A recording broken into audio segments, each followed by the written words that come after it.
It is Monday, April 14th, and this is your forecast for the northeastern United States. Actually, a pretty nice start to this week. We got temperatures that'll be well into the 60s for most of the northeastern United States. However, all good things come to an end. Sometimes the good things come to an end a little bit faster, and it looks like quite the change is on the way. Starting tomorrow, that'll be a transition day, and maybe for some of us back to winter by Wednesday. So here's a look at the headlines for this upcoming week. It is a nice start to the week, so 2 thumbs up to that. Then the colder weather returns on Wednesday.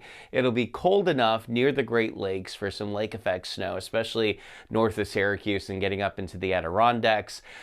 New York City stays dry for most of this week, but it is going to stay kind of wet and snowy depending on your elevation near the Great Lakes, where I think there's going to be a constant supply of cold air moving across the lakes to keep that lake effect snow and rain going.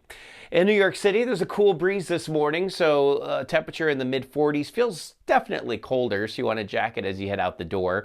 A light jacket's all you need for this afternoon as we peak in the low 60s, and then skies will turn cloudy later on this evening as our temperatures eventually drop through the 50s. Mid-60s today in Albany, low to mid-60s in the Syracuse area, right around 60 in Buffalo. Clouds thickening up faster for our western areas and maybe even a couple of showers by this evening. Looks like we'll see some scattered showers working through New York and Pennsylvania and into New Jersey through the overnight. Could even see a couple of passing showers tonight in the New York City metro, but temperatures pretty mild out ahead of what is a cold front that's going to be pushing off to the east, and that's what brings the big changes that I'm talking about for the middle of the week. So here's the low pressure system.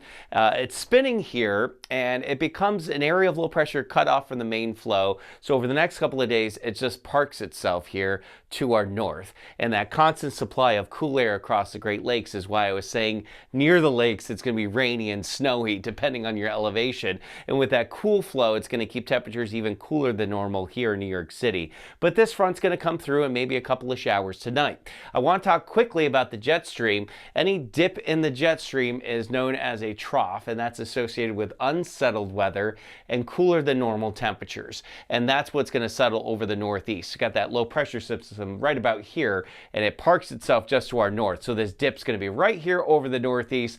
The coolest weather compared to normal will be right here in the northeastern United States. So a couple of showers still tomorrow, certainly cloudy, mid-60s, and then the cooler weather settles in Wednesday and Thursday. These 50s will be more like 30s for parts of upstate New York, and then we're back into the 60s for the end of the week, maybe some showers it looks like for the start of the weekend. Still plenty of time though between now and then to watch that forecast. All right, that's your Monday morning weather update. I hope everyone has a great start to the week, and remember that as long as you want there to be, there will always be a 100% chance of good things.